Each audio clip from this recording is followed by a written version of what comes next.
우리 옆 사람과 인사합시다. 샬롬 반갑습니다. 샬롬 반갑습니다. 오늘은 마가복음 13장의 말씀을 가지고 종말론적 징조라는 말씀을 가지고 좀 나눠보려고 합니다. 내용은 그렇게 썩 밝지는 않은 것처럼 보여집니다. 하지만 우리의 인생에서는 항상 종말은 피할 수 없습니다. 인류의 종말도 있겠지만 그보다 먼저 개인의 종말도 있는 것을 우리는 항상 지각하고 깨닫고 있어야 되는데, 그런데 그런 것을 기억하지 못하면 항상 사람은 뭐만 남아있냐? 미련만 남아있습니다. 여러분, 오늘 수요 저녁 예배 오는데 어떠셨습니까? 마음이 뜨거우셨습니까? 아니면 말씀을 받을 때 듣고자 하는 열정이 넘쳤습니까? 근데 잘 생각해보면 예전에는 당연히 수요일 저녁 예배, 주일도 7시 저녁 예배를 드렸어요. 그런데 어느 순간 요즘은 저녁 예배 드리는 교회는 거의 찾아볼 수 없을 겁니다. 대부분 오후 예배라는 이름을 가지고 저녁 예배를 대신하고 있고요. 우리 교회는 지금 수요 저녁 예배를 드리지만 지금 많은 교회들은 수요 낮 예배와 저녁 예배를 드리다 어느 순간 저녁은 사라지고 낮 예배만 드리고 있는 교회도 꽤 많이 있습니다. 그런 걸 생각해 볼 때, 우리 교회가 언제까지 수요 저녁 예배가 있을지는 아무도 알 수 없습니다. 그렇게 생각하면 오늘이 이렇게 우리 귀한 사람들과 함께 예배 드릴 수 있다는 거, 여러분 다음에 후회하지 마시고 미련을 두지 마시고 정말 지금 이 시간 예배의 자리, 성령의 자리, 그리고 이 기도의 자리에 나오셔서 큰 은혜를 받는 여러분이 되기를 바랍니다. 그러나 우리가 또 미련을 갖죠. 뭐합니까? 사랑해야 되는데 사랑하지 못하는 미련, 물질을 떠나지 못하는 미련. 그런 사람들 다 뭐라고 합니까? 그게 미련한 사람이에요. 별내서 미련하겠습니까? 진짜 미련하고 어떻게 보면 똑똑하지 못하고 후회가 많은 사람을 우리는 미련만 남기는 미련한 사람이라고 얘기할 겁니다. 그래서 오늘 어떤 것들을 남들을 어떻게 깎아내리거나 오해하는 그런 편견에 빠져서 살지 마시고 이 짧은 시간 사랑하는 사람들에게 사랑한다라고 고백하기도 바쁩니다. 그 사람들에게 우리의 사랑을 전하기도 바쁩니다. 그러니까 어떤 삶 가운데 평생 살 것처럼 내일이 있을 것처럼 아무도 장담할 수 없는 이 인생, 우리는 오늘 하루도 오늘 예배 가운데 감격 있기를 소망하고요. 오늘 예배 끝나고 나서 여러분 사랑하는 사람들에게 문자를 남기십시오. 당신이 있어서 행복했습니다. 이러면 너무 안 되겠죠? 행복합니다. 네. 라고 전한다면 그 미련 없이 하루하루를 살아간다면 얼마나 행복할까요? 그게 바로 여러분에게 활력을 주실 것이고 은혜를 주시지 않을까라는 생각을 해봅니다. 오늘은 마가복음 13장에 보면 종말론적 징조다. 마가복음 13장은요, 마태복음 24장에도 종말장이라고 얘기를 하는 24장의 이야기와 비슷하게 13장에도 우리 마가복음 13장은 종말에 대한 이야기를 합니다. 예수님께서 두 가지에 대한 이야기를 하죠. 하나는 예루살렘, 곧 이스라엘의 종말과 또 하나는 인류 역사의 궁극적인 종말을 얘기합니다. 그런데 우리가 여기서 하나를 알아야 되는 게 하나 있겠죠. 종말이 오는 이유가 뭘까요? 그러니까 우리가 종말이 오는 이유를 안다면 어떻게 다른 방법과 다른 생각과 다른 태도로 살아갈 수 있지 않을까요? 그런데 종말이 올 수밖에 없는 원인을 갖는다면 아무리 시간이 연장되어도요, 그 사람에게는 희망이 없습니다. 왜? 어차피 종말이에요. 그러니까 그 시간이 연장되어 봤자 희망이 없다면 그것은 종말이 오게 될 텐데, 여러분 사람이 존재하거나 교회가 존재하거나 이 땅이 존재한다는 것은 간단합니다. 존재할 가치와 목적이 있기 때문에 존재하는 거예요. 여러분의 집에 있는 많은 물건들을 보십시오. 존재 가치 없을 때 어떻게 하죠? 버립니까? 아니죠. 당근마켓에 가서 팔죠. 요즘 당근 해갖고 팔더라고요. 그래서 그런 걸 팔죠. 그 얘기는 버리지는 않지만 내 소유할 필요가 없을 때 그 물건은 나에게 있어서는 개인적인 종말이 오는 거예요. 더 이상 쓸모가 없는 거예요. 다른 사람들에게 돈 주고 팔든지 아까 얘기했던 재활용으로 버리든지 우리가 이렇게 하겠죠. 그래서 우리가 존재한 가치가 있다는 건, 의미가 있다는 것은 그것이 존재할 가치를 갖게 하는 것이고, 그것이 없다면 종말이 그에게 오는 것이에요. 그러면 우리에게 뭐가 소망이 될 수 있을까요? 존재할 가치와 우리의 소망이 될 수 있는 건요, 하나님을 점점 가까이 할 수 있는 거. 우리 지난주 제목 기억나죠? 너 가까이 왔다 했지만 실제 가깝다라는 얘기보다는 가깝지만 아직 하나님의 나라에 들어오지 못한 사람처럼 느껴질 수도 있겠지만, 그렇기 때문에 우리는 그 안에 거하기 위해서 오늘 수요예배 왜 드립니까? 잘은 모르겠는데 와야 돼요. 왜요? 이게 진리라는 건 알아요. 근데 아직은 깨달아지지 못하고 이해되지는 못해요. 왜냐하면 솔직히 어떻게 하나님 나라를 이해하고 믿겠습니까? 믿어져야 되는 거예요. 그저 우리의 머리는 한계적이기 때문에, 우리의 마음은 한계적이기 때문에 무한한 하나님의 뜻과 방법을 이해할 수 없어요. 그래서 주님께서 우리를 건져주셔야 구원이라는 은혜를 누리게 되는 거죠. 그래서 여기도 보면 하나님과 인간이 더 사랑할 수 있는 것, 이게 바로 우리의 소망이 되는 거예요. 고린도전서 13장에 보면 그 세 가지를 얘기하죠. 믿음, 소망, 사랑이 점점점 증진될 때 실제 우리에게 소망이 있는 거예요. 여러분, 오늘보다 내일이 더 나을 거라는 소망이 있는 거예요. 그런 믿음을 가지고 살았을 때 사랑도 할 수 있는 거예요. 그런데 믿음도 없죠. 그러니 소망도 없죠. 그러니 지금 남은 무슨 사랑하겠습니까? 전혀 그럴 수 없는 거예요. 그래서 알고 보면 사람들 가운데 믿음도 소망도 사랑도 이것이 점점 자라지 못하고 증진 못하면 그 역사가 더 연장될 의미가 전혀 없고, 그 교회 또한 연장될 의미가 없는 거예요. 여러분, 교회가 문을 닫는 이유가 분명하게 있습니다.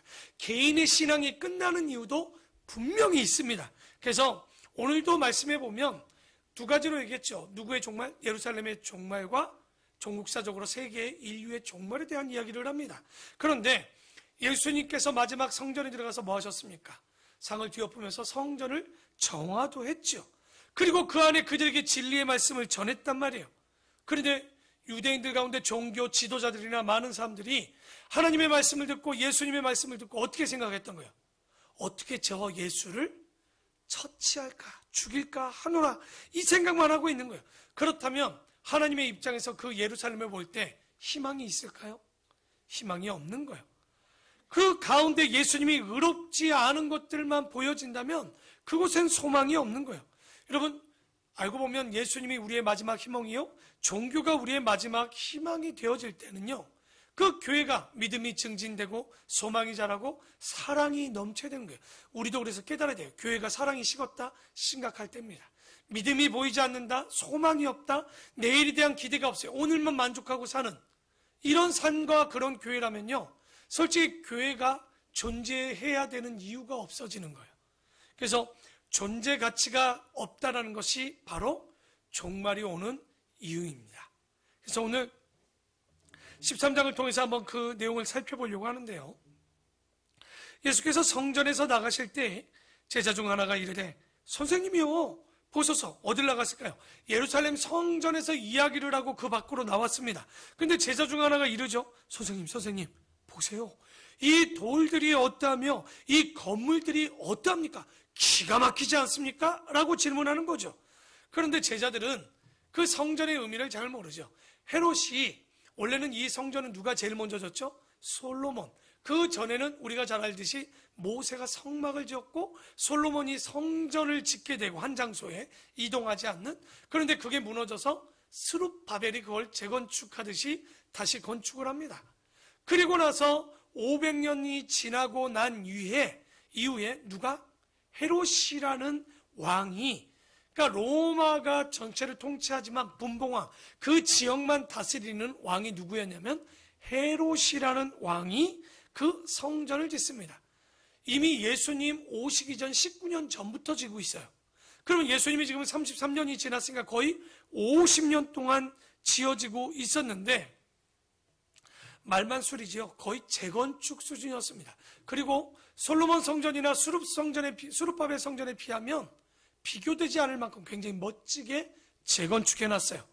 성전을 엄청나게 지어놨던 거죠. 그러니까 50년 동안 여러분 그 성전을 거의 개축했다고 하지만 실제는 재건축처럼 해놨는데 얼마나 멋있었겠습니까? 그러니까 베드로, 안드레, 야고보, 요한이 그걸 보더니 선생님 저 기가 막히지 않습니까? 여러분, 신앙이 없는 사람도요, 로마에 가면요 베드로 성전에 혹시 가보신 분들이 있는지 모르겠지만 그 안을 들어가는 순간 뭐라고 하는 줄 압니까? 정말 신앙이 없는 사람들조차도 무릎을 꿇게 하고 내가 죄인이로소이다 할 만큼 굉장히 웅장함에 사람이 눌립니다. 그러니까 사람이 이런 건축물을 지을 수 있을까?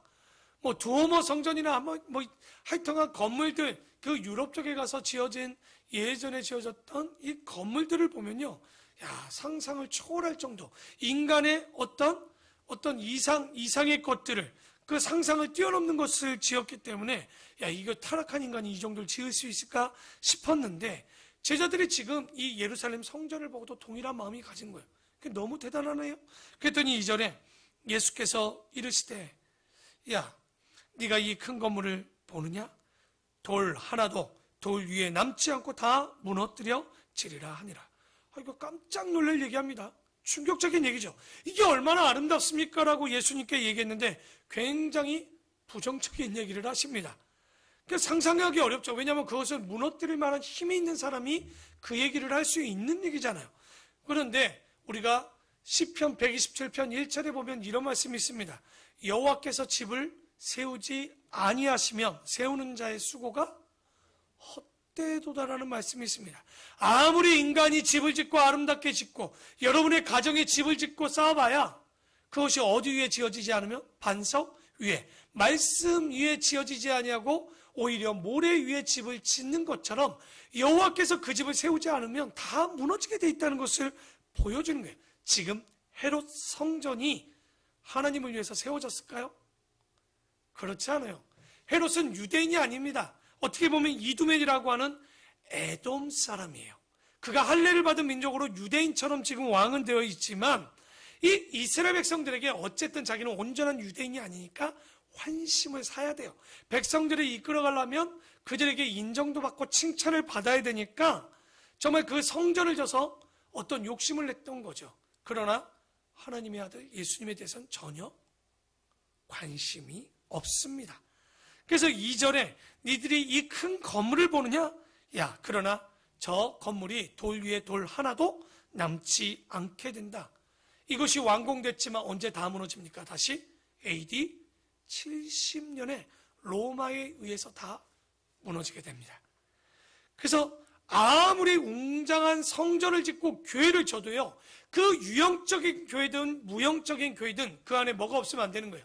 믿음, 소망, 사랑이, 이것들이 자라나지 않으면 아무런 가치 없는 거예요. 우리 교회가 백날 여러분 교회를 매입하고 성전을 지으면 뭐 할 겁니까?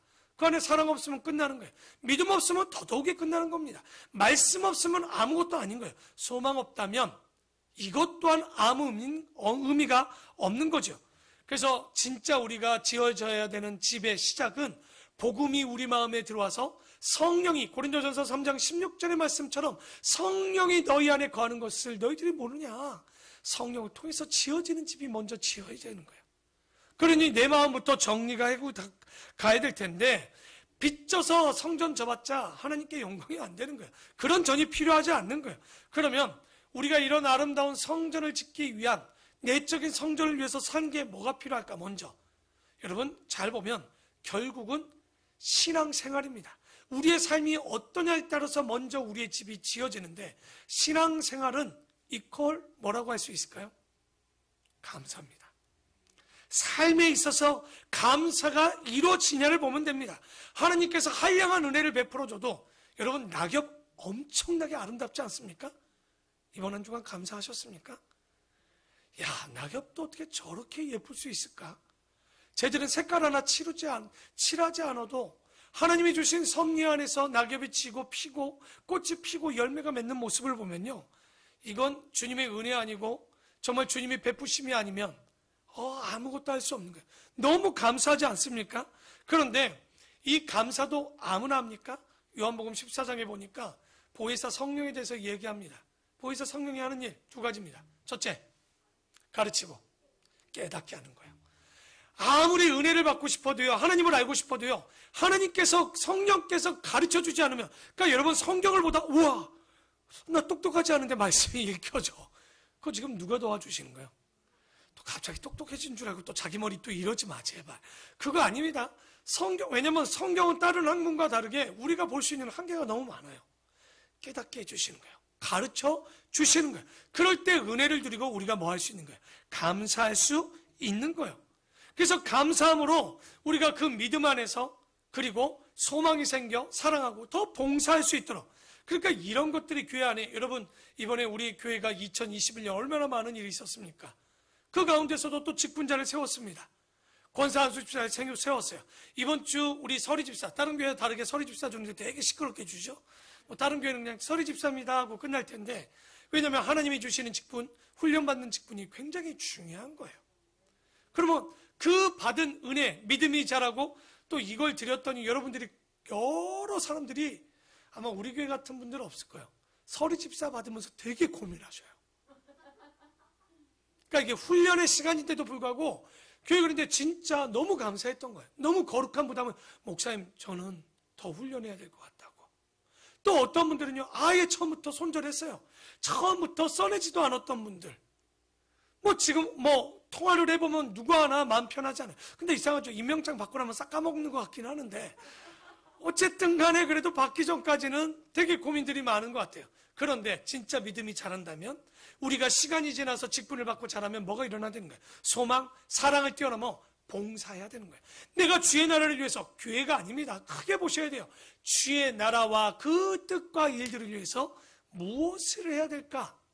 그러니까 여러분이 신앙생활을 하는데, 아무 생각 없이 우리 교회는 주차가 편해, 우리 교회는 참 간식도 맛있어, 우리 교회 오면 사람들이 참 밝아, 조명이 밝아서 그렇다고 그랬죠 제가.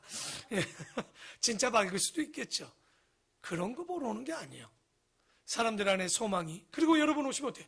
야, 우리 교회가 이러는데 우리가 어떤 마음을 더 가져야 되겠다. 야, 교회 마당이 돼서 쓸로 일찍 오십시오. 제가 다른 거 하라고 그럽니까? 와서 먼저 주일날, 여러분 그런 걸 한 번도 안 해보셨죠? 일찍 와서 사람들이 오기 전에, 저기 우리 교회가 어쩔 수 없이 마당이 있고 이런 데는 아니다 보니 지하주차장이나 계단 쓸어본 적 있는 분 한번, 9년 됐는데 아마 2층에서 1층에서 내려오는데 계단 한번 쓸어보신 분 그쵸? 예. 네, 주일은 말고 딴 날은 쓸었을 수 있죠. 예, 주일 한번 쓸어보십시오. 왜냐면 성도들이 올 때 꽃길만 걷기를 바라는 마음으로, 레드카펫 깔지는 못했지만 깨끗한 곳을 올 수 있도록, 여러분 그런 게 보여져야 되는 거예요. 그게 살아있는 교회요, 성령이 안에 있는 교회. 주님이 우리 자녀들을 맞이할 때 어떻게 맞이하겠습니까? 여러분 요한계시록에 보면 새하늘과 새 땅에 내려오는 그 하늘나라 보셨습니까? 그냥 기본이 바닥이 뭐로 깔렸어요? 콘크리트가 아니죠. 아스팔트가 아니에요. 금이 깔렸어, 금이. 그건 돌만도 못해, 금이. 그러니까 주님이 사랑하는 자녀들을 맞이하는 그 준비된 마음처럼 그런 마음이 있어야 되겠죠. 그러니까 그런 존재에 있는 자들에게, 신앙생활에 있는 자들에게는요, 종말이 그렇게 오지 않습니다. 그런데 보십시오. 예전에 BC 586년에 예루살렘이 망한다, 바벨론에 망한다고 예레미야가 계속 외쳤어요. 아무도 믿지 않죠. 그러니까 하나님께서 얘기합니다. 야, 예루살렘 성전을 하루 동안 돌아다녀서 의인 한 명이 있으면 이 성을 멸망시키지 않겠다. 그거 기억나죠? 아브라함의 조카 롯이 그 소돔성에 있을 때 아브라함에게 얘기죠. 의인 50명만 있으면, 아니다 45명, 아니다 40명, 30명, 20명, 10명까지 갔지만 의인 하나가 없어서 어떻게 됩니까? 소돔이 멸망하죠. 동일하게 그 성이 멸망하는 이유가 뭘까요? 그 안에 뭐가 없는 거예요? 의인이 없다는 거예요. 의인이 없나니 하나도 없는 거예요. 이 안에 보면. 그래서 여러분, 이 땅에 우리가 존재하는 이유도 동일합니다. 우리가 부모님께 효도하는 이유가 뭡니까? 효도라는 건요, 어떤 사람이 효도를 한다고 하죠? 나를 낳아주신 부모, 저는 항상 그렇게 생각해요. 저도 효도 잘 못했어요. 그런데 나이가 먹어가고 철이 드니까 어떻게 느끼냐? 진짜 부모님이 날 낳아준 것만으로도 감사한 거예요. 근데 요즘 버릇없는 녀석들이 뭐라고 그래요? 누가 나를 낳아달라고 그랬어? 확 진짜 잡아다 다시 넣고 싶더라고. 그러니까 정말 그런 말 하는 거 아니에요. 부모에게 최악의 단어가 그거예요. 누가 날 낳아달라고 낳아줬어요? 나도 널 낳고 싶어서 낳은 게 아니다, 야. 낳아봤더니 네가 나 올라보고 어떡하라는 얘기냐 지금. 그러니까 내가 이럴 줄 알았으면 나도 안 낳았을 거야 아마. 이러지 않겠습니까? 그런데 부모의 마음은 그런 게 아니에요. 정말 그 낳아준 부모를 낳아준 것만으로도 그때부터 고등학교까지 또 보내줘. 정말 은혜 아닙니까? 여러분, 강아지들은요, 고양이 요즘 우리 동네에 이렇게 뭐 새끼들 너무 안쓰러워. 우리 집에 유기묘 한 마리 키우고 있잖아요. 걔 보면서 내가 맨날 큰소리 하거든요. 야, 밖에 새끼 고양이도 추워 죽겠네. 넌 진짜 운동 좀 하라고. 내가 하도 운동도 안 하고 있어가지고. 그러니까 여러분, 고양이도요, 밖에 있는 고양이도 한 달, 두 달이면 이제 몇 달만 지나도 스스로요. 그런데 인간은 어떻습니까? 한두 달 먹여서 되던가요? 20년을 먹어도 부모를 안 떠나. 그 진짜 캥거루족이라고 부모 그 뱃속에 들어가서 나올 생각을 안 해. 죄송한데요, 여러분, 이거 듣고 있는 분들 회개하셔야 됩니다. 그러니까 저도 그렇게 못 살았어요. 여러분, 정죄는 아닙니다. 저도 철이 들어가니 여러분에게 지혜를 주는 거예요. 여기 어린 친구들이 있지만 여러분 부모님들이 고등학교 때까지만 뭐 하면? 졸업시켜줘도 은혜입니다. 그러니까 부모가 뭐 재산을 주네 안 주네 뭐 하네 의미 없어요, 그거. 그러니까 정말 왜냐하면 그게 효도인 거예요. 그러면 이 효도가 왜 중요할까요? 성경이 뭐라고 합니까? 너희가 땅에서 잘 되고 네가 장수하는 거 뭐 할 때? 부모에게 효도할 때. 그러니 보이는 부모에게 효도하면 장수하지만 보이지 않는 하나님을 따르면 어떻게 되는 거예요? 그게 영생하는 거예요. 그러니까 우리가 그 보이지 않는 하나님을 믿는 것이 영생의 길이 되는 건데, 그래서 우리를 낳아주고 공부시켜주는 그 부모님께 효도하는 것이 그러니까 정말 중요한 거죠. 그래서 성경은 항상 제5계명이 뭡니까? 내 부모를 공경하라라고 되어 있는 거예요. 그러니까 이 하나님의 은혜를 깨닫고 감사하는 사람도 당연히 뭐 하겠습니까? 이 땅에 두시는 거예요. 그리고 그걸로 끝나던가요? 믿음, 소망, 사랑이 자라고 봉사를 넘어서 주님이 원하신 그 부모가 원하는 걸 하기 시작합니다. 그게 뭡니까? 마태복음 28장에 있었던 이야기처럼 땅끝까지 이르러, 사도행전 1장 8절이죠. 온 유대와 사마리아 땅끝까지 이르러 내 증인이 되라고 하신 이 말씀대로 선교가 나타나야 되는 거예요.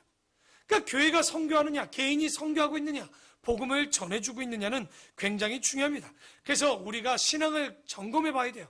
우리의 집들이 어떤가? 감사가 있는가? 삶을 살면서 감사 없으면 솔직히 존재 가치가 없는 겁니다. 여러분, 남편에게, 부인에게, 자녀에게, 자녀는 부모에게, 우리는 누구에게? 하나님 아버지께 감사가 있고 그 가운데 믿음이 생기고 당연히 내일에 대한 소망이 있어요. 그래서 기쁜 거예요. 그리고 그 가운데 사랑이 나올 수밖에 없는 거죠. 있어줘서 다 고마운 거예요. 그리고 나오는 게 뭡니까? 그러니 보니까 나 저 사람한테 잘하고 싶어. 봉사하게 되는 거예요. 그러면 어떻게 됩니까? 주님이 원하는 거, 야, 내가 믿지 않는 자들과 구별되는 성결, 곧 성화의 모습으로 나타나 최종은 뭐합니까? 성교하는 사람으로 살아가는 거예요. 여러분, 우리가 집을 사고 차를 사고 잘 먹고 이게 목적이 아니에요. 우리의 최종 끝은 뭡니까?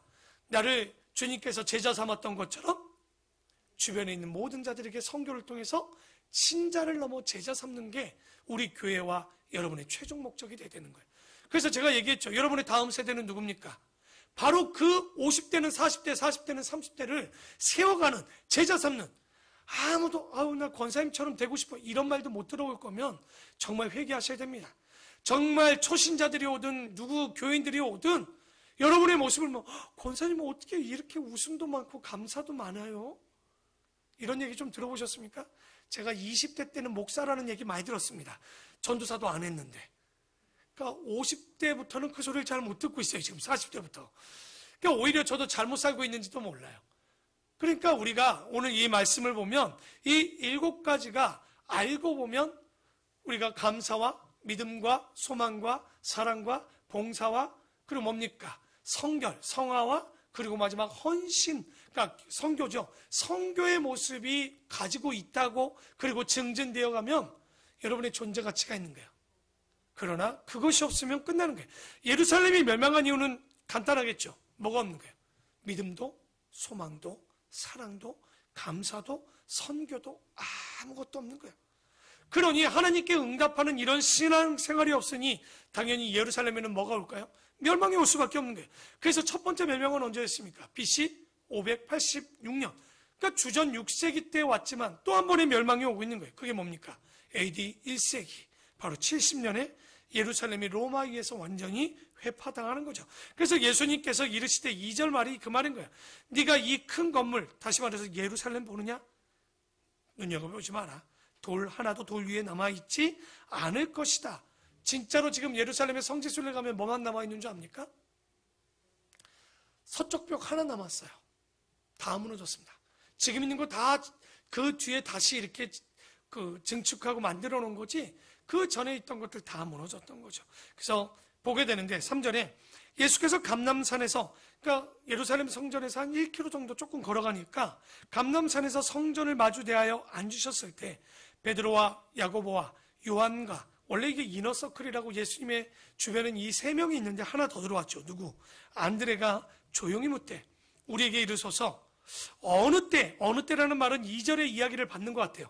예루살렘이 언제 이 돌들의 돌도 하나 남지 않습니까? 라고 물으니 이 모든 일이 이루어지려 할 때 무슨 또한 징조가 있겠습니까?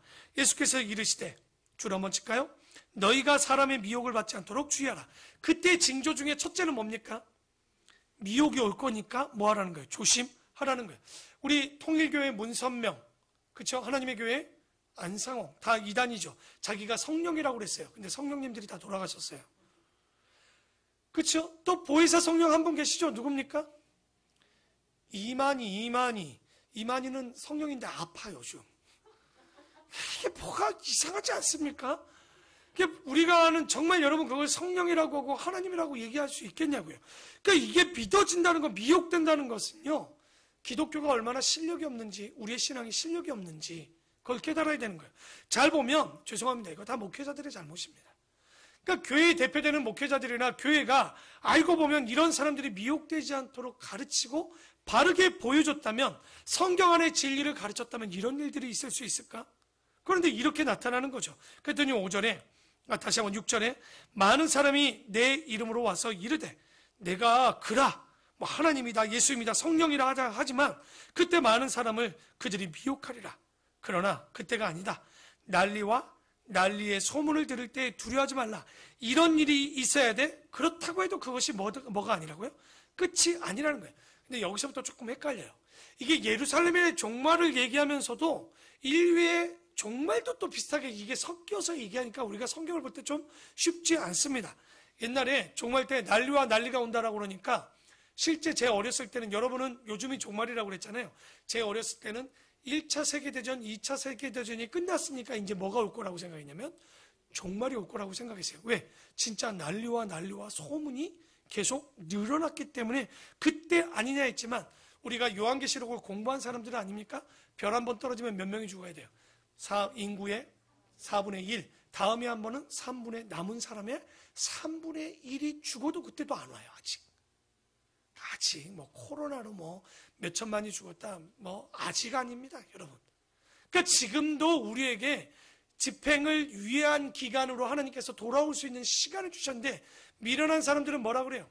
아직 안 왔으니까 종말이 안 왔다고 하지만 이미 종말은 이미 예수님 때부터 시작되었고 2000년 동안 유예 기간을 갖고 있는 것뿐인 거예요.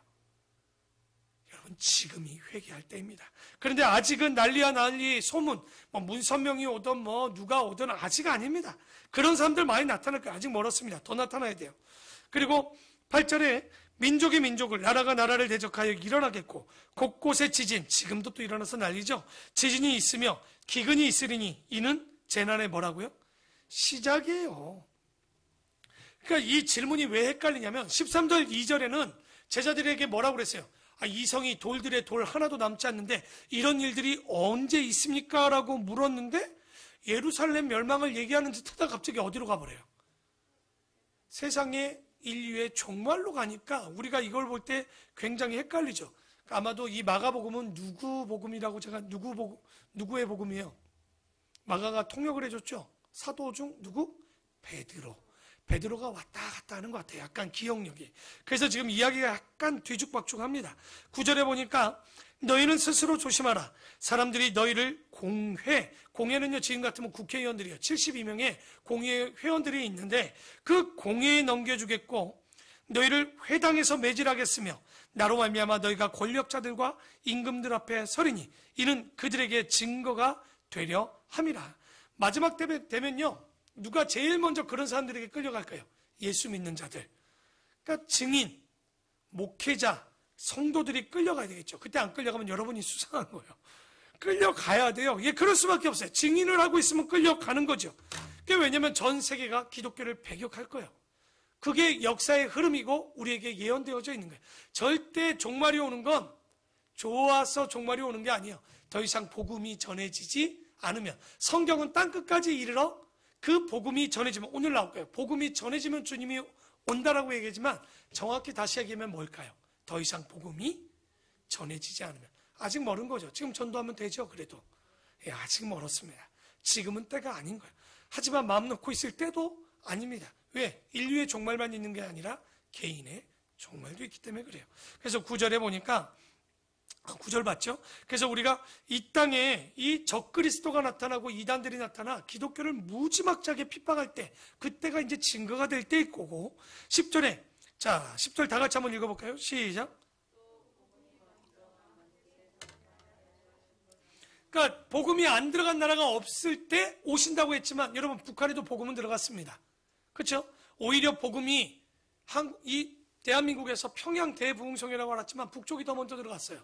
중국에 가까웠기 때문에 아마도 그쪽으로 들어오고 좀 밑에서 또 바다로 들어왔지만, 여러분 북한에 들어갔지만 마르크스랑 예수님 중 누구를 선택했어요? 북한은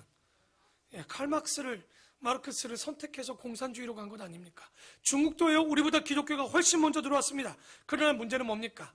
이단이 지금들 놔뛰고, 그리고 지금 시진핑이 들어온 이후로 지금 중국에 있는 선교사들 중에 1%만, 10%만 남고 다 내쫓김당했습니다. 시진핑이요, 이 사람은 종교 말살 정책을 갖고 있어요. 네. 삼자교회마저도, 삼자교회는 국가가 인정하는 교회였는데 그거마저도 핍박합니다. 원래는 가정교회들이 숨어서 진짜 이 복음을 전했는데 불구하고. 그러니까 지금 그러면 한국교회 선교는 어떻게 되고 있습니까? 지금 돈 가지고 다 망쳤죠. 그러니까 중국에 가서도 돈 가지고 잘못 선교해가지고 이게 복음이 더 잘못되어지고 있는 거예요. 그러니까 이슬람도 이 때문에 희망도 안 보이죠. 복음은 안 전해지고 있죠. 그러니까 지금 보면 복음이 안 전해지는 게 아니라 다 전해져도 문제가 생기고 있는 거예요. 그러니까 이렇게 가면 결국은 어떻게 되는 거예요? 종말이 올 수밖에 없겠죠. 그리고 11절에 보면 사람들이 너희를 끌어다가 넘겨줄 때 무슨 말을 할까? 이제 우리가 끌려가는 일이 있습니다. 미리 염려하지 말라. 무엇이든지 그때 너희에게 주시는 그 말을 하라. 말하는 이는 너희가 아니요 누가 가르쳐 주시겠다는 거예요. 성령께서. 여러분 환란이 와서 우리가 끌려가는 날이 있지만 두려워하지 마십시오. 어떤 말을 할까 걱정도 하지 마십시오. 누가 도와주시는 거예요? 성령이 우리를 깨닫게 하시고 가르쳐 주셔서 할 말을 하는 거예요. 복음을 전하면 돼요. 지금도 우리가 복음 전할 때 종종 그런 분들이 있어요. 내가 말주변이 없어서. 여러분 말 잘해서 복음이 전해졌으면 벌써 전해졌을 거예요. 말하고 상관없습니다. 복음은 성령께서 일하시고 우리는 그저 통로가 되어 전하시면 돼요. 그래서 12절에 형제를 아버지가 자식을 죽는 데에 내주며 자식들이 부모를 대적하여 죽게 하리라. 뭐 이런 것들이 어디 있었습니까? 중국의 문화대혁명이 있었을 때요, 자식의 부모들을 내놓는 일들이 있었어요. 우리가 잘 알지만 그때 참 보면 수많은 중국의 많은 문화혁명 때 많은 사람들이 죽었었는데, 잘 보면 신천지가 가르치는 거 하나 있습니다. 가족들이 찾아와서 막 뭐하면 어떡하죠? 가족들을 고발해버립니다. 자식이 아버지를 고발해요. 아직 그런 거에 맛보기를 보여주고 있는 거죠.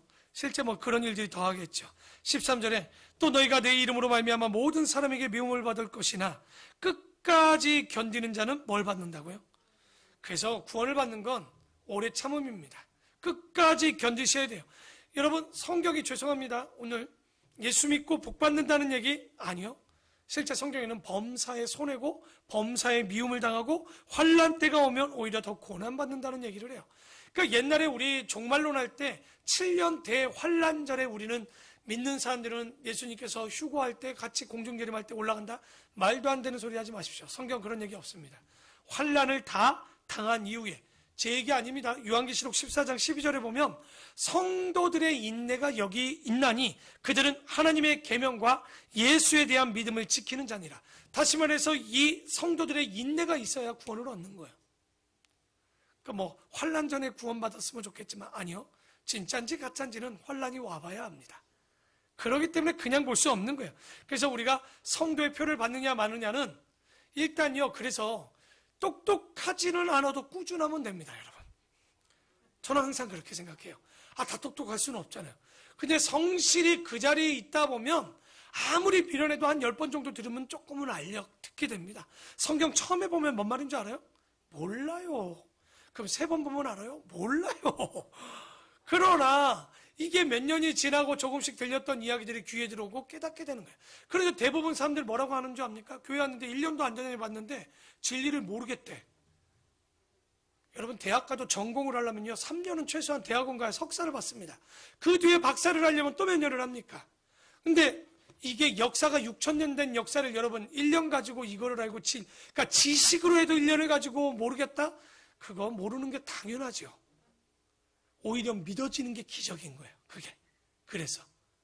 그러니까 제가 지금 50년쯤 다녀보니까 믿어져요. 여러분도 그런 거 아니에요? 여기도 보면 60년쯤 되니까 그전에는 살짝 설 익은 듯이 믿음을 갖다가 요즘 보니까 그쵸, 주님 부르실 날도 가깝고 갈 날도 가깝고 생각해보니까 성경의 내용들이, 왜냐면 진리 안에 살다 보니 갈라디아서 2장 27처럼 내가 죽고 주님이 내 안에 살아봐야 이게 진짜 복음이 들어오거든요. 내 가치가 있으면 보이질 않습니다. 내 가치 안경을 쓰면 주님이 주시는 진리를 볼 수가 없는 거예요. 그래서 그런 거예요. 그래서 여기 보면 14절에 진짜 큰 환란을 얘기해요. 이게 어떻게 보면 그 종국사적 멸망일 수도 있겠죠. 멸망에 가증한 것이, 근데 또 그렇지도 않네요. 멸망에 가증한 것이 서지 못하는 곳에 어딥니까? 성전이죠.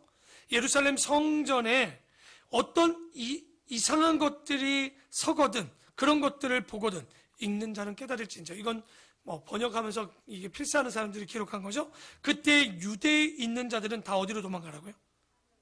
그렇죠. 그러니까 하나님의 성전의 지성소에 우상, 돼지 그 피가 뿌려지거나 이런 이상한 것들이 들면 다 어디로 도망가라? 산으로 도망가라는 거예요. 그때 베드로 후서에 보면요, 2장에 보면 나타나는 현상이 있어요. 배교하는 일이 나타나고요. 둘째는 보면 불법의 사람, 멸망의 사람들이 자기 보고 하나님이라고 떠드는 때입니다. 그때가 보면 그런 자기가 메시아라고, 자기가 그리스도라고 이런 인간들이 있는 거죠. 그런 것을 뭐 하거든? 보거든. 줄 치셔야 돼요. 이거 보거든. 왜냐면 헬라어로 호탄이에요. 그러니까 이거는 단 한 번 있는 이야기가 아닙니다. 여러분, 시계가 없을 때는 뭐라고 그러죠? 여러분, 해가 중천에 뜨거든. 점심시간이에요. 그거 뭐예요? 내일은 해가 중천에 안 떠요? 뜨거든이라는 얘기가 여기도 똑같은 거예요. 해가 중천에 뜨는 것을 보거든. 어디로 도망가라고 그랬던 거예요? 산으로 도망가라는 거예요. 그 전에 보니까 그 성전에 또 보지 못한 이 우상들이 세워지는 것들을 보거든. 이런 것들은 사인을 주고 있는 거예요. 그럴 때 예루살렘에 있지 말고 도망가라는 거예요. 여러분, 이럴 때는요, 직장 때문에 못 떠나, 나 우리 집에 내가 인테리어 한 게 얼만데, 내가 이번 달에 내가 진짜 돈 아껴가지고 그 좋은 식기들 다 샀는데 그런 거 다 놓고 가셔야 된다는 얘기예요. 놓고 갈 수 있을까? 아마 좋은 옷 걸어놓고도 뒤돌아서 그거 가져갈 준비하고 있을 텐데. 그래서 소금 기둥이 된 양반이 있죠. 롯의 부인. 절대 소돔성이 고모라성이 무너질 때 뒤돌아보지 말라고 그랬단 말이에요. 하지만 인간은, 여러분도 그럴 거예요. 조심하십시오. 보지 말고 가지러 가지 말라고 그랬는데 꼭 가서 또 그거 챙기러 갑니다. 그러니까 드라마에 보면 꼭 그런 사람들은 어떻게 되는가요? 죽어요. 네. 그러니까 우리가 여기 잘 보면 이게 미련이 남아있으면 죽게 돼 있는 거예요. 여러분, 이 땅에 미련을 두시면 안 돼요. 그러니까 이 땅에 우리가 무슨 마음을 가지고 살라고 합니까? 청직입니다. 내가 주인이 아닌 거예요. 하나님께서 내 물질을 맡겨주시고 자녀를 맡겨주고 부모를 맡겨주고 다 맡긴 거예요. 그냥 잘 관리하고 남기면 되는 거예요. 청지기는. 그러니까 내 거인 양, 그러니까 당연히 내 거인 양 열심히 일은 해야 되지만 내 거인 양이 아니라 내 거죠. 그러니까 문제가 생기는 거예요. 여러분, 이 이야기를 듣고 놀라운 얘기를 해드릴까요? 유대인들은 몰랐어요. 하나님만 믿었던 유대인들은요, 이런 사실을 믿지도 않고 신약 이 말씀을 듣지도 않았죠. 그런데 기독교인들은 예수의 말씀을 듣고 어떻게 했을까요? 분위기가 AD 70년쯤에 이런 분위기가 일어났어요. 왜? 막 메시아다 떠드는, 뭐 구원자다라고 이름도 떠들죠. 지성소에 보지 못할 우상이 세워지죠. 그러니까 기독교인들이 이때 예수님이 이럴 때 산으로 도망가라고 그랬는데 그때 도망갑니다. 그런데 그때 도망가지 않았던 정말 수많은 사람들이 로마 티투스 장군에 의해서 다 진멸당합니다. 다 죽어요. 그러니까 참 이 놀라운 일이 있는 거죠. 그러니까 말씀을 잘 들으면 언젠간 기억나서 여러분이 이렇게 사는 길이 열리는 거예요. 그러니까 한 귀로 듣고 한 귀로 흘리지 마시고 마음판에 잘 새겨주시는 거죠. 실제 이때 AD 70년에 요단강을 건너서 펠라 지역이라는 데로 도망가서 기독교인들이 삽니다. 근데 이거 다음에 요한계시록 때 얘기하겠지만 이 사건 때문에 기독교인들이 로마의 끈앞을처럼 생각해요. 유대인들은. 왜냐면 저것들이 어떻게 알았을까? 그러니까 멸망할 날을 가르쳐주고 자기들은 도망간 것처럼 보였기 때문에 매국노처럼 유대인들은 생각했어요. 기독교인들은. 그래서 보시면 믿는 자들을 잡아다 갖다 바치는 사람들이 누구냐면 로마인들이 아니에요.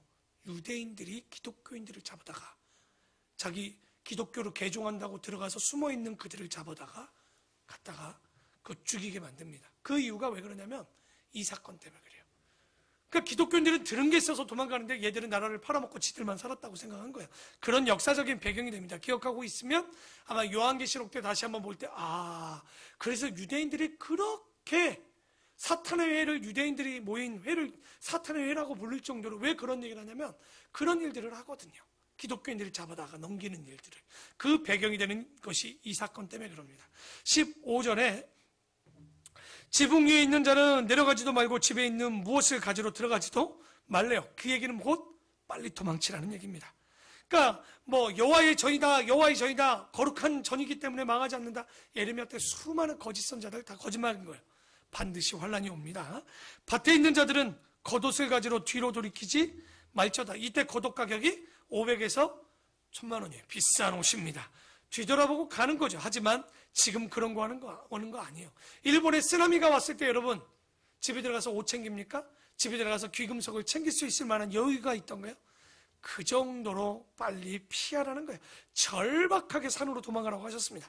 그날에 아이배자들과 벤자들과 젖먹이는 자들에게 화가 있으리로다. 그럼 이건 뭔 얘기일까? 애를 낳란 얘기예요? 낳지 말란 얘기예요? 또 이거 말씀도 안 보는 것들이 또 이런 것만 봐갖고 그래서 애를 안 낳는데 종말 때가 된 것 같아서 이건 예루살렘이 멸망할 때 그때를 얘기한 겁니다. 그땐 종말의 그림자가 너무 보였단 말이에요. 그러니까 애를 갖고 이런 것들 때문에 배교하거나 서로 이것 때문에 어려움을 당하는 일이 있으니까 애를 낳지 말라고 한 건 그때 얘기죠. 예루살렘 멸망할 때. 그래서 이 일이 겨울에 일어나지 않도록 당연히 기도해야 되겠죠. 그러니까 이 겨울, 그래서 뭐라고 그래요? 겨울이 오기 전에 조심해야지. 여러분, 예루살렘의 겨울과 우리의 겨울은 달라요. 그러니까 옛날에 아시죠? 다미 선교회 때 12시 오신다 할 때 제일 문제가 뭐였어요? 미국의 10월 28일과 한국의 그날과 시차가 있는데 어떻게 오냐? 시차적으로 오는 건가요? 그러니까 그 시와 때는 알 수 없는 거예요. 한 번에 오는 거예요. 그러니까 이게 여러분이 성경만 좀 알아도요, 조금만 생각하면요, 말도 안 되는 것에 미혹을 당하고 앉아있는 거예요, 우리가.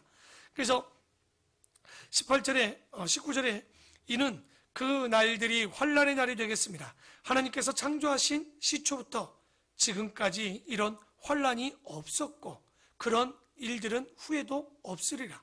만일 주께서 그날을 감하지 아니하셨더라면 모든 육체가 왜 구원을 못 받을까요? 간단합니다. 아까 얘기했죠? 7년 대환란 전에 휴거를 받는다면 문제가 없겠지만 그 여러 가지 환란을 다 당하면 이것이 길면 어떻게 될까요? 믿음이 있는 자들도 뭐하기 때문에? 배교하게 될 거예요. 잘못하면. 그러니 그런 육체의 구원을 얻지 못하는 일들이 생기겠지. 자기가 택하신 자들을 위하여 그날을 뭐 하셨다고요?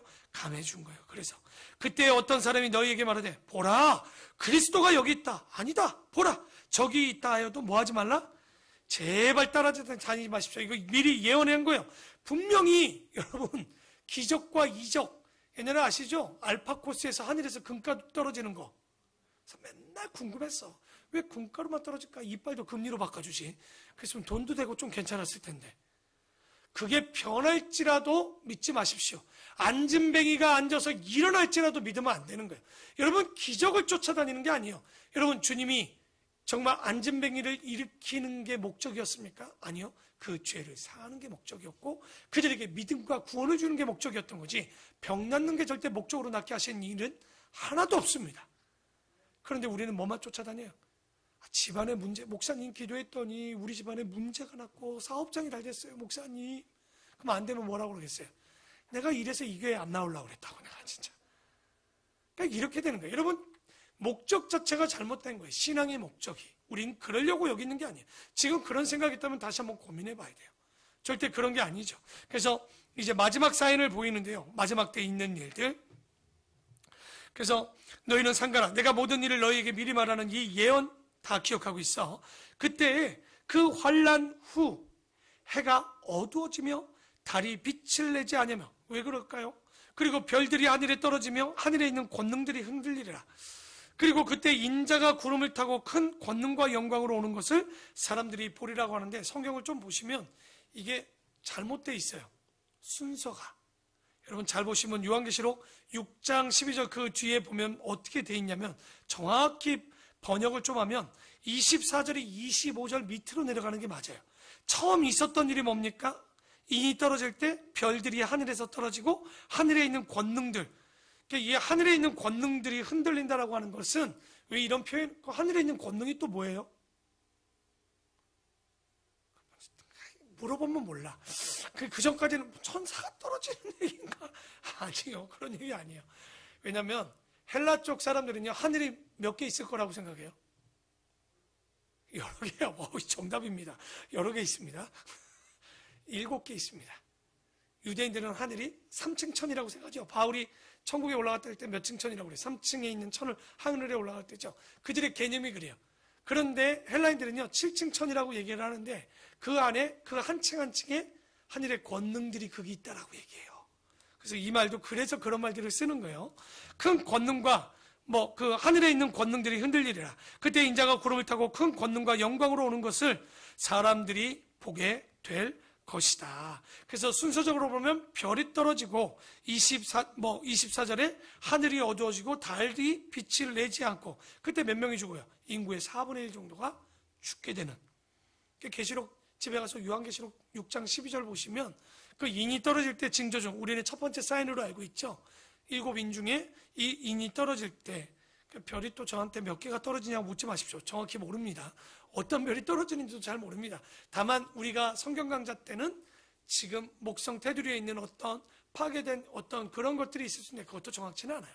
그러니까 어쨌든 별이 떨어지면 끝나요. 지구는 4분의 1이 하나 다 떨어지는 거고, 그 작은 위성들이나 이런 것들이 떨어져서 아마 이런 일이 있겠죠. 그리고 26절이, 자, 여러분이 읽고 정확히 머리에 인을 박읍시다. 자, 읽어봅시다. 시작.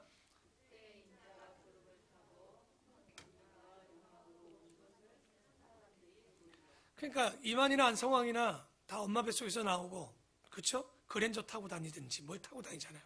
구름 타고 안 오셨어요, 그 양반들. 일단 뭐가 있어요? 주민등록증이 있어요. 재림의 땅을 꿔서. 이거 여러분, 구름 타고 온다고 해서 또 손오공입니까? 구름을 타고 왔겠습니까? 구름 속에서 이렇게 나타나시니까 구름 타는 것처럼 보였던 거겠죠. 그러니까 주님이 재림하신 거잖아요. 초림 예수라면 주민등록증이 있겠죠. 진짜 설명을 한다면. 그러나 우린 초림 예수를 기다리는 것이 아니라 재림 예수님이 무슨 주민등록증을 갖고 나왔겠습니까? 그런데 그 외에 지금도 내가 여호와고 그리스도다, 성령이다 하는 모든 사람들은요, 다 가짜인 거예요. 그런 거에 넘어갈 필요 전혀 없습니다. 근데 또 병 고쳐주고 또 문제가 해결되면 또 모르죠. 넘어갈 수도 있겠지만, 근데 절대 여러분 말씀으로 보면 그런 걸 쫓을 일이 아닙니다. 또 그때 그가 천사들을 보내어 자기가 택하신 자들을 땅 끝으로부터 하늘 끝까지 사방에서 모으는 거. 그러니까 재림한다고 여러분 감람산에 무덤을 묻어봐야 거기부터 재림이 아니라 전 세계적으로 뭐 하신다고 그래요? 천사를 보내서 땅 끝부터 하늘 끝까지 다 휴거한다는. 성경에는 휴거라는 단어는 없습니다. 죽은 자가 다시 살고 산자들이 하늘로 올라가는, 영적인 존재로 변화돼서 올라가는 그 모습. 언제? 우리가 찬송가 나팔 불 때, 그 천사의 나팔이 부를 때지 사람이 부는 나팔도 아닙니다. 천사의 나팔이 불려질 때 올라가는 거예요. 그래서 지금 우리가 해야 될 일이 뭡니까? 빨리 복음을 전하셔야 돼요. 그러니까 코로나 터지고, 코로나가 꼭 나쁜 것만은 아니더라고요. 예전에 못했던, 요즘은 선교 어떤 훈련이나 이런 것도요, 다 인터넷으로 줌이나 이런 영상으로 지금 다 합니다. 옛날에는 꼭 갔잖아요. 당연히 현장도 가야 되고요. 하지만 충분히 인터넷과 이런 것들로.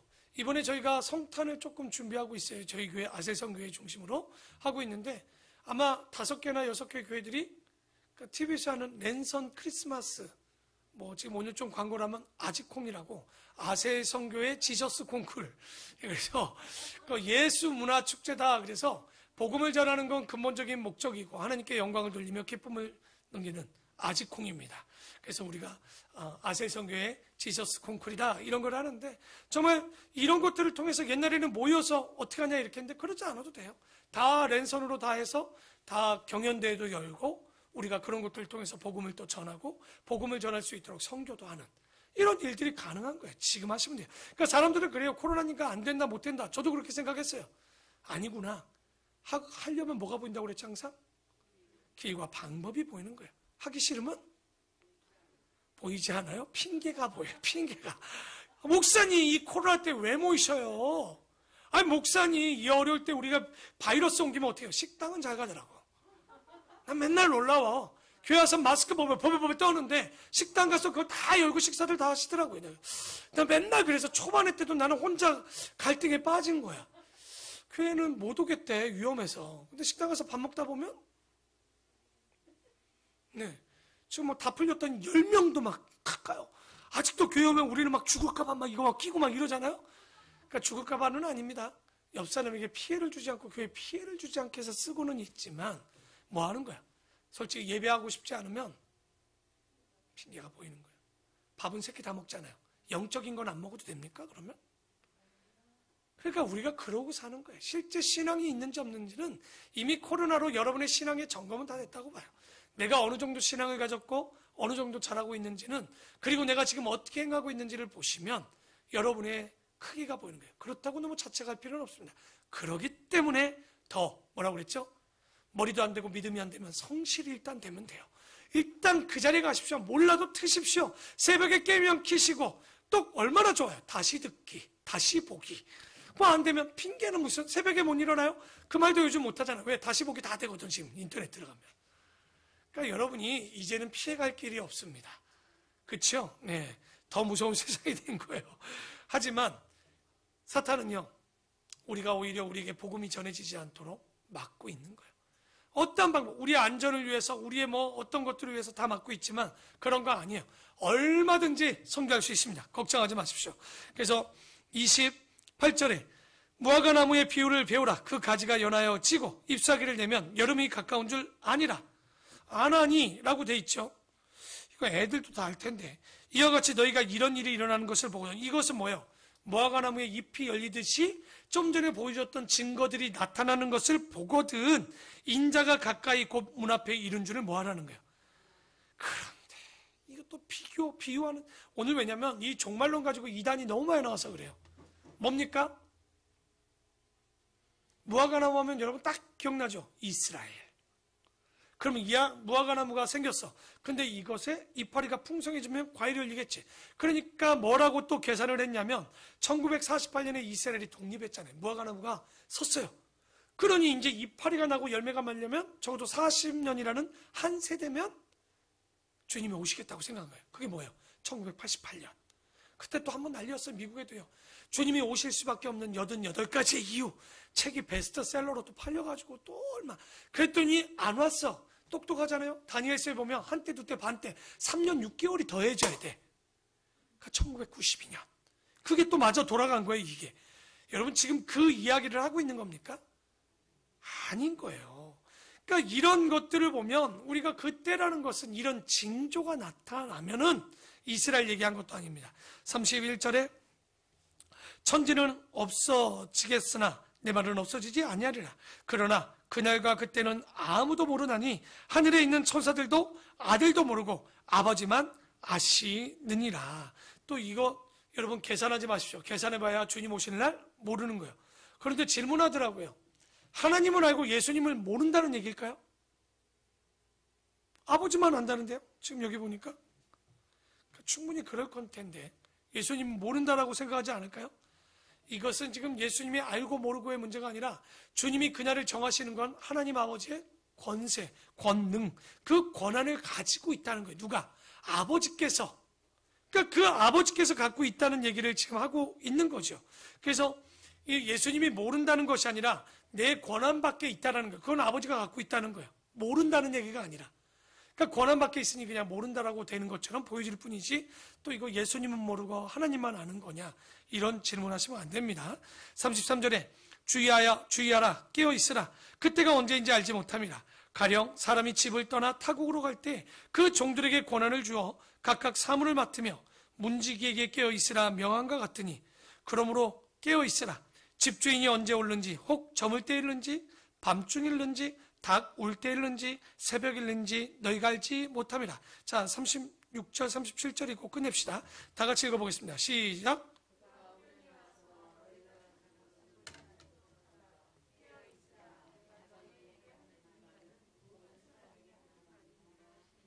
그러니까 36절 말씀대로 보면 앉아야 돼요? 눈 부릅뜨고 있어야 된다는 얘기입니까? 아니죠. 이 잔다는 얘기는 세상주의, 물질주의, 그렇죠? 세속주의, 향락주의. 요즘도 향락주의에 무지 빠졌더라고요. 난리도 아니더라고. 대한민국 할로윈 축제라는 그 이름을 가지고 이 이태원이나 하는 그 영상들을 보니까 이게 진짜 그것만 보면 말씀 온 것 같더라고요. 사람들이 하고 다니는 행태나 문화나 그 풍습들을 보면요. 여러분, 지금 사람들이 쫓는 게 뭡니까? 쾌락이죠. 그저 이 땅에 사는 거, 미래는 없습니다. 다음 생에도 없습니다. 그리고 물질주의죠. 모든 게 돈입니다. 사는 것도 돈, 죽는 것도 돈. 돈. 집 사기 위해서 돈, 주식, 투자. 도대체 그 안에 예수 그리스도라는 이름조차가 들어갈 구멍이 없습니다. 그게 딴 사람 얘기하는 게 아닙니다. 믿는 여러분이 그렇다는 거예요. 지금 여러분 뭐 합니까? 매일마다 머릿속에 어떤 생각을 가지고 살까요? 저도 그래요. 왜? 나 전세인데 언제 집을? 그러지 않을까요? 그런데 돈을 가지고는 아무리 계산을 해봐도 아파트는 못 가. 주택도 못 갈 것 같아. 계산이 안 맞아요. 우리 머릿속에 이런 것들로 가득 차지 맙시다. 먼저 그의 나라와 의를 구하면 한번 해봅시다. 그렇다고 규모 없이 살라는 얘기 아닙니다.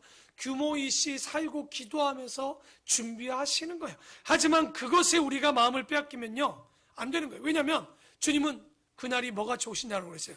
도적같이 오지만 믿는 자들에게는 도적같이 오지 않아요. 그렇죠? 깨어 있어야 되는 거예요. 우리는 그때가 다 올 것이 정해졌죠. 그래서 깨어 있으라. 내가 너에게 하는 이 말은 모든 사람에게 하는 말이, 이건 믿는 자들에게만 준 게 아니에요. 모든 사람에게 이야기하고 있는 거예요. 그러니 우리가 이 종말, 개인의 종말, 교회의 종말, 아니면 종국사적 종말이 오는 종류가 있죠. 이때 뭐 하면 종말이 온다고 그랬습니까? 첫째, 감사가 없으면 종말이 와요. 뭐가 됐든 믿음, 소망, 사랑, 봉사, 성결, 성화되는 구별됨이 없으면, 그리고 마지막 뭡니까? 선교하지 않으면 종말이 오는 거예요. 여러분, 그렇기 때문에 예루살렘이 끝난 거예요. 그래서 우리가 7가지가 교회 안에서 어느 것 하나도 처지거나 덜하지 않도록, 믿음도 그래서 말씀 보는 것 아닙니까? 소망을 갖는 것 그래서 기도하는 것 아닙니까? 그렇죠? 사랑하는 것, 주님이 사랑이셨고 하나님이 사랑이시니까 하는 것 아닙니까? 그 사랑을 갖기 위해서 봉사하는 거 아니에요? 그리고 그렇게 살아가려면 구별되이 성화되고 성결하게 사는 거죠. 그러나 주님이 최고로 원하는 거, 그 부모님이 원하는 게 뭐예요? 복음을 전하는 선경고예요. 전동고예요. 그래서 우리가 이 말씀을 믿는 자들에게, 각자의 준비된 자들은요, 개인의 종말이 올지라도 문제가 없는 거예요. 그러나 이것이 준비되지 않는 우리는요, 끝을 바라볼 수가 있는 거예요. 여러분, 먼 것 같으면서도 먼 것 같지 않아요. 나타나는 현상들, 큰 거는 지금 크지 않지만, 종말 같지 않지만, 작은 것들을 보면 그래서 굉장히 미용 많이 하죠. 요즘 종말의 때라고, 바이러스니, 기근이니, 전쟁이니 얘기하죠. 이거는 2000년 전에도, 지금도 마찬가지지만, 진짜 우리가 제일 큰 문제는 뭘까요? 믿음이 사라지고 있습니다. 복음이 전해지지 않고 있다는 문제입니다. 여러분, 이 말씀을 가지고 오늘 정말 충성되고 정직하고 끝까지 믿음을 가지고 가는 아름답고 복된 우리 모든 성도들이 되기를 축원합니다. 기도하겠습니다.